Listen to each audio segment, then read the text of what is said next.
فرمایا وَإِذَا سَأَلَكَ عِبَادِي أَنِّي فَإِنِّي قَرِيب، محبوب جب میرے بندے آپ کی بارگاہ میں آ کے میرے بارے میں پوچھیں نا تو ان سے کہہ دینا میں ان کے قریب ہی ہوں، قریب ہی ہوں۔ دلیل کیا ہے؟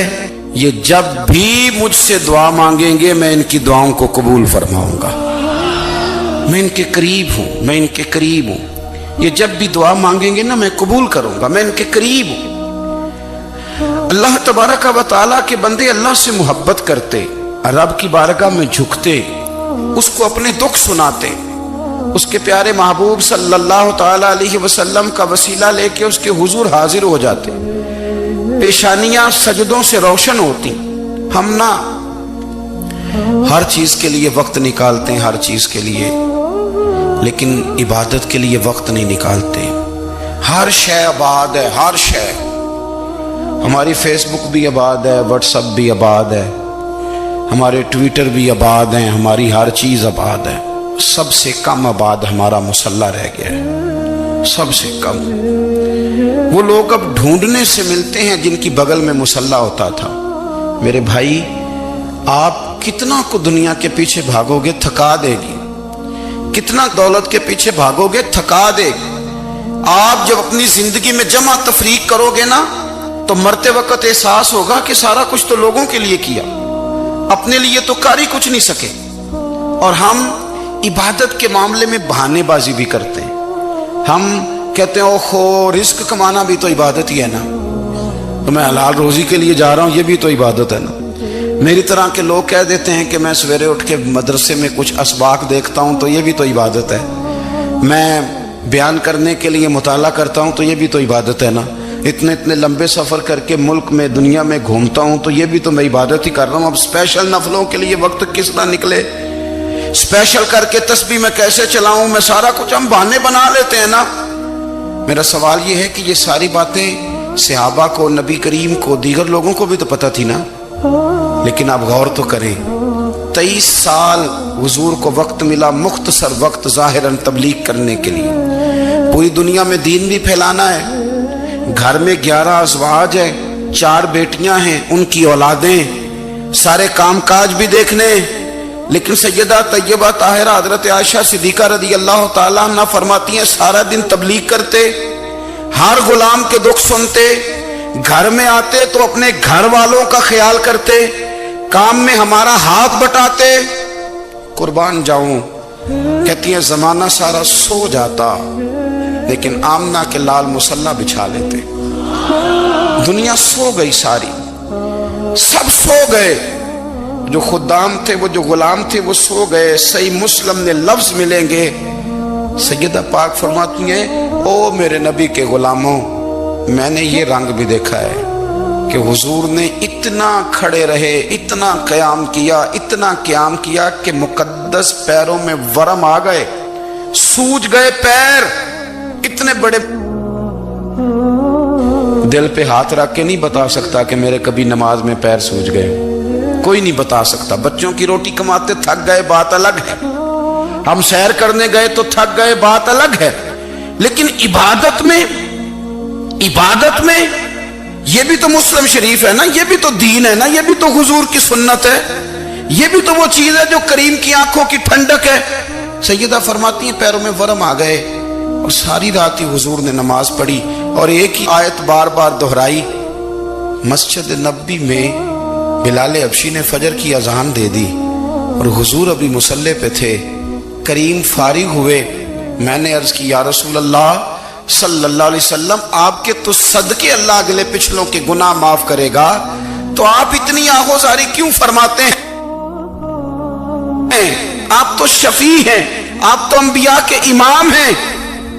تو حضور نے فرمایا عائشہ تم نے گنوایا ہے نا میرے اللہ کی مجھ پر کتنی رحمت ہے، افلا اکون عبدا شکورا، فرمایا اگر اس نے اتنی نعمتیں دی ہیں تو کیا میں اس کا شکر گزار بندہ نہ بنوں، میں شکر گزار بندہ نہ بنوں اس کا؟ پھر اگر اتنی نعمتیں اس نے دی ہیں، مجھے اتنا نوازا ہے، تو پھر میں اس کے سامنے سجدے نہ کروں؟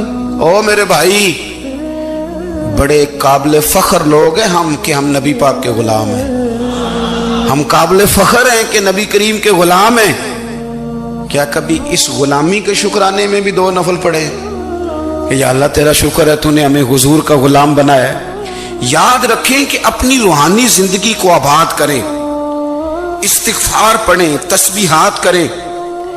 حضرت عبداللہ ابن عمر رضی اللہ تعالیٰ عنہ حضرت عمر کے صاحبزادے، مکہ مکرمہ میں ان کی قبر ہے۔ میں نے جب انہیں پڑھا تو مجھے ان سے بڑا پیار ہو گیا، لیکن آپ کو پتہ ہے وہاں جا کے کسی شخص کا مزار تلاش کرنا یا پوچھنا ایک مشکل کام ہوتا ہے۔ تو ایک دفعہ میں مکہ شریف میں حاضر تھا تو ایک گاڑی والا ڈرائیور مجھے کہنے لگا کہ مولانا میں آپ کو جانتا ہوں، مجھے آپ سے محبت ہے، ایک بات بتاؤں آپ کو؟ میں نے کہا بتاؤ۔ کہنے لگے حضرت عبداللہ ابن عمر کی قبر دیکھنی ہے۔ میں نے کہا یہ تو نہیں کہہ رہا، یہ کسی نے بندوبست کرایا ہے، یہ اللہ نے تیرے دل میں بات ڈالی ہے، یہ ہو گیا تو لے چل مجھے۔ حضرت عبداللہ ابن عمر کو نبی پاک نے فرمایا تھا راجل صالح، یہ نیک بندہ ہے، یہ متقی آدمی۔ حضرت عبداللہ ابن عمر رضی اللہ تعالیٰ عنہ سیدنا فاروق اعظم رضی اللہ تعالیٰ عنہ کے صاحبزادے ہیں، اور ان کی ہمشیرہ سیدہ حفصہ رضی اللہ تعالیٰ عنہ حضور کی زوجہ محترمہ۔ ایک دن اپنی ہمشیرہ سے کہنے لگے کہ نبی کریم صلی اللہ تعالیٰ علیہ وسلم گھر میں آئے نا، اور اگر حضور غم امت میں پریشان نہ ہوں، طبیعت کو حشاش بشاش دیکھو تو ذرا پوچھنا تو صحیح حضور کا میرے بارے میں کیا خیال ہے، پوچھنا تو صحیح کہ کریم کی بارگاہ میں میرا کیا مقام ہے، میرے بارے میں حضور کیا فرماتے ہیں۔ اب بہن کو کام بتائے اور بتائے بھی بھائی، اور پھر بہن وہ کام نہ کرے، یہ تاریخ میں ہوتا نہیں۔ حضرت عمر فاروق رضی اللہ تعالیٰ عنہ کی صاحبزادی ام المومنین رضی اللہ تعالیٰ عنہ فرماتی ہیں کہ میں تو بس منتظر تھی، انہوں نے تو کہا تھا نا کہ اگر تم حشاش بشاش دیکھو تو بات کرنا، لیکن حضور تشریف لائے، میری باری تھی، میرے گھر تشریف لائے، کھانا پیش کیا تو فوراً میں نے عرض کی حضور ایک بات پوچھنی تھی۔ تو حضور نے فرمایا پوچھئے۔ میں نے عرض کی حضور میرے بھائی عبداللہ ابن عمر کے بارے میں آپ کا کیا خیال ہے؟ نوجوانوں میری بات پہ غور کرنا، میرے بھائی کے بارے میں آپ کا کیا خیال ہے؟ تو نبی کریم صلی اللہ تعالیٰ علیہ وآلہ وسلم نے میری طرف دیکھا اور پھر حضور زیر لب تھوڑا مسکرائے، اور بریلی کے امام کہتے ہیں کہ حضور مسکرا دیتے تھے نا تو جو بڑا دکھی ہوتا تھا وہ بھی ہنس پڑتا تھا۔ اب سوال پیدا ہوتا تھا کہ پھر تو اس مسکراہٹ کے لیے انتظار کرنا پڑتا ہوگا کئی مہینے کہ حضور مسکرائیں تو رونے والے ہنسیں، تو اعلیٰ حضرت فرماتے نہیں، انتظار نہیں کرنا پڑتا، یہ مسکراتے رہنا تو حضور کی عادت ہے۔ جس کی تسکین سے روتے ہوئے ہنس پڑے اس تبسم کی عادت پہ لاکھوں سلام۔ یعنی یہ تو عادت ہے حضور کی مسکراتے رہنا، اس کے لیے انتظار نہیں کرنا پڑتا۔ بھائیو آپ خیال رکھیں گے، غور کریں گے، حضرت عبداللہ ابن عمر رضی اللہ تعالیٰ عنہ کے بارے میں پوچھا تو سیدہ فرماتی ہیں کہ نبی کریم صلی اللہ تعالیٰ علیہ وسلم نہ زیر لب مسکرائے اور فرمایا حفصہ تیرا بھائی ہے تو اچھا، لیکن میں نے سنا ہے کہ عشاء کی نماز پڑھتا ہے تو فجر تک سویا ہی رہتا ہے۔ او نوجوانوں، 10 بجے تک سونے کی بات نہیں ہوئی، 9 بجے تک سونے کی بات نہیں ہوئی، 11 بجے اٹھنے کی بات نہیں۔ حضور فرمانے لگے میں نے سنا ہے کہ عشاء کی نماز پڑھ کے سو جاتا ہے اور فجر تک سویا ہی رہتا ہے، اسے چاہیے کہ تہجد کے وقت اٹھا کرے، اللہ کی بارگاہ میں حاضر ہوا کرے، آہوزاری کرے، سجدے کرے، عبادت کرے، اٹھتا ہے اور فجر میں جا کے اٹھتا ہے۔ حضرت جناب حفصہ رضی اللہ تعالیٰ عنہ کہتی ہے میں نے جناب عبداللہ ابن عمر کو پیغام دیا اور میں نے کہا میرے جوان بھائی سن، نبی پاک نے فرمایا ہے تو اچھا پر تہجد میں نہیں اٹھتا، نفل نہیں پڑھتا۔ او میری ملت کے جوانوں، مزہ نہیں آ جاتا جب ساری دنیا سوئی ہو، ساری دنیا، اور بستر بھی گرم ہو اور نیند بھی پورا غلبہ کر رہی ہو، اور اچانک گھنٹی بجے دماغ میں، آنکھ کھلے، گھڑی پہ نظر پڑے، 3:30 4 بجے کا پیغام گھڑی بتائے، اور کوئی چڑھتی جوانی والا اٹھ کے وضو کرے، اور جب وہ مصلی کھول کے بچھائے تو مدینے والے محبوب کہتے ہیں کہ ہر نماز پہ رب ثواب دیتا ہے، اور جو اٹھ کے تہجد کی نماز پڑھے اسے دیکھ کے تو رب مسکراتا ہے، جو اس کی شان کے لائق ہے، جو اس کی شان کے لائق، وہ مسکراتا ہے، خوش ہوتا ہے کہ میرا بندہ تہجد میں اٹھ گیا، وہ مسکراتا ہے۔ کاش ہماری صبحیں کبھی اپنے مالک کے نام ہو جائیں، کاش کے صبح۔ حضرت ابو الحسن رحمۃ اللہ تعالی علیہ حضرت معاذ ابن جبل رضی اللہ تعالیٰ عنہ کے پاس بیٹھا کرتے تھے، فرماتے ہیں ان سے جو پیار بڑھا تو پھر میرا مصلی سے بھی بڑھ گیا۔ تابعی ہیں، فرماتے ہیں صحابی رسول سے محبت ہوئی تو ذکر سے بھی ہو گئی، پھر درود شریف سے بھی ہو گئی، محبت ان سے بڑھی تو پھر اللہ نے مسجد کا پیار بھی بڑھا دیا۔ آپ فرماتے ہیں کہ میری ہر وقت بھی یہ چاہتی تھی کہ بس اللہ اللہ کروں، بس اللہ اللہ کروں، بس نہ میں ذرا تھوڑی جان چھڑاؤں لوگوں سے، کوئی 10 منٹ ملے تو میں کچھ 4 نفل پڑھ لوں، میں تھوڑا سا نہ بچوں لوگوں سے، اور مجھے تسبیح ملے تو میں نہ کچھ 400-500 دفعہ استغفار پڑھوں، سبحان اللہ، الحمدللہ، اللہ اکبر، لا حول ولا قوت الا باللہ، میں نہ تسبیحات پڑھوں۔ فرماتے ہیں کہ بچے تھے گھر میں 6-7، غربت تھی، کام ملتا کوئی نہیں تھا، میں کام چور نہیں تھا، کام ڈھونڈتا تھا، پر اللہ کی قدرت کے کام نہیں ملتا تھا۔ فرماتے ہیں کہ میں نے ایک دن اپنی اہلیہ سے کہا کہ آج میں پھر جاتا ہوں کام ڈھونڈنے، تو میری بیوی بڑی فرما بردار تھی، پر اس دن نہ غربت کے ہاتھوں تنگ آ کے کہنے لگی آج نانا کوئی تو چیز لے کے آیا، تو مجھ سے بچوں کی بھوک نہیں دیکھی جاتی، یہ سب روگاں دا روگ محمد جس دا نام غریبی، کنڈ بلا کے لنگ جاندے نہیں دوست یار قریبی، آج نہ کچھ لے کے آیا تو میں بچے لے کے میکے چلی جاؤں گی۔ شیخ فرماتے ہیں کہ میں بڑا پریشان گھر سے نکلا، پر میں نے صبح سے لے کے زور تک کام ڈھونڈا، کام ملا کوئی نہیں، تو میرے دل میں خیال آیا چلو کام نہیں ملتا تو اللہ اللہ تو کرے نا، چلو بندوں کی مزدوری نہیں ملتی تو رب کریم کی عبادت ہی کرتے ہیں۔ فرماتے ہیں کہ میں نے نا فرات کے پانی سے وضو کیا، نہر کے، شدید دھوپ تھی، ساتھ ریت تھی اور ریت تپ رہی تھی، میں نے اپنا رومال وہیں مصلی کے طور پر بچھا لیا، اور فرماتے ہیں کہ زور سے لے کر عصر تک نماز پڑھی، دھوپ بھی پورے زور پہ، پر میرے سجدے کا ذوق بھی پورے زور پہ۔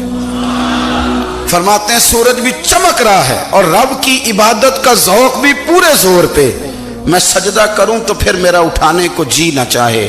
میرے استاد لکھا کرتے تھے، یہ ان کا شعر ہے، وہ کہا کرتے تھے مجھے سوز دے، مجھے ساز دے، اور مجھے نیم شب کا نیاز دے، دم سجدہ خود کو میں توڑ دوں، مجھے ایسا ذوق نماز دے، اور میں تیری بہار کا پھول ہوں، میں کھلا بھی ہوں تو تیرے لیے، مجھے میری شاخ سے توڑ لے، مجھے اپنی زلف کا ناز دے۔ بھائی فرماتے ہیں کہ عصر تک میں نے نفل پڑھے، دل ڈھلنے لگا، عصر کی نماز پڑھی اور میں وہاں سے چلا۔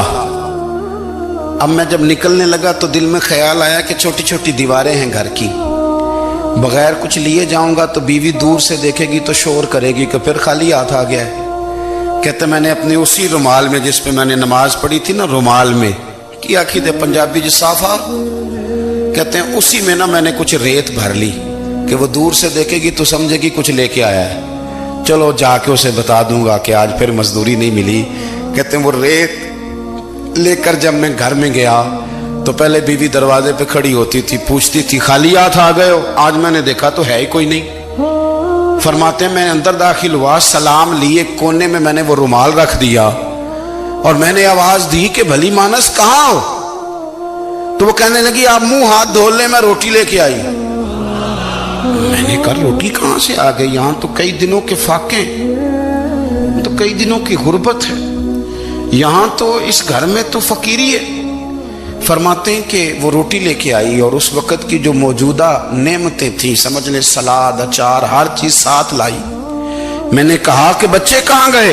کہنے لگی وہ کھانا کھا کے کھیلنے گئے، آپ کھانا کھا لیں آ جاتے۔ کھانا اس نے چن دیا۔ میں نے حیرت انگیز لہجے میں ساری نعمتیں اپنے دسترخوان پہ دیکھ کر کے بیوی سے پوچھا یہ کہاں سے آیا کھانا؟ بچوں کو تو نے کہاں سے کھانا کھلایا؟ یہ سارا کچھ کیسا ہے؟ کہنے لگی پتہ نہیں آج آپ کس کریم کی مزدوری کرنے چلے گئے تھے، پتہ نہیں کس کریم کی، میرے گھر میں تو اتنی نعمتیں آئی ہیں کہ مجھ سے سنبھالی نہیں جا رہی، اتنا اناج ہے، اتنا گندم ہے، کس کریم کے دروازے آج چلے گئے تھے؟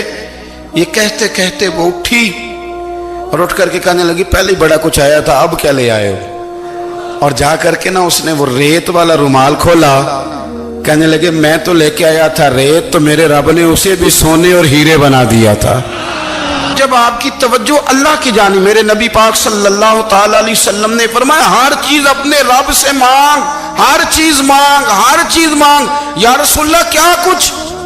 میرے محبوب نے فرمایا تیرے گھر میں نمک بھی ختم ہو جائے تو وہ بھی اپنے رب سے مانگا کر، تو مانگنا وہ تجھے دے گا، تو اس کی بارگاہ میں کشکول طلب دراز تو کرنا۔ اور ترمذی شریف میں عجیب لفظ ہے، رسول کائنات نے فرمایا، رب کریم فرماتا ہے جب میرا بندہ ہاتھ اٹھاتا ہے نا تو مجھے حیا آتی ہے کہ میں خالی کیسے لوٹا دوں اس کے۔ اتنے بڑے بادشاہ کی بارگاہ میں دعا کی بڑی طاقت ہے۔ میرے نبی پاک نے فرمایا دعا مومن کا ہتھیار ہے، دعا مومن کا، دعا مومن کا۔ حضور نے فرمایا تقدیر کو سوائے دعا کے کوئی چیز نہیں بدل سکتی، دعا مومن کا ہتھیار ہے، یہ کافر کے پاس کوئی نہیں، یہ ہتھیار ہے مومن کا۔ اللہ کرے آپ کو سمجھ آئے، پھر سنیں، کئی بار کہہ چکا ہوں یہ ہتھیار ہے۔ کافر کے مقابلے میں جو تیرے پاس سب سے بڑا ہتھیار ہے وہ دعا ہے۔ دعائیں کرانی چھوڑ دی، کرنی چھوڑ دی، لینی چھوڑ دی۔ حضرت سیدنا انس بن مالک رضی اللہ تعالیٰ عنہ فرمایا کرتے تھے میں نے وہ رنگ دیکھا ہے جب حضور دعا مانگتے تھے اور حضور کی مقدس آنکھوں میں آنسو بھی ساتھ ہی بہا کرتے تھے، میں نے وہ انداز دیکھا۔ بھائی اپنا مصلی کا، عبادت کا، وظائف کا، اللہ اللہ کا سلسلہ اس کو مضبوط کرے، اپنی دعاؤں کے تعلق کو مضبوط کرے۔ دعائیں بڑے انقلاب برپا کر دیتی ہیں۔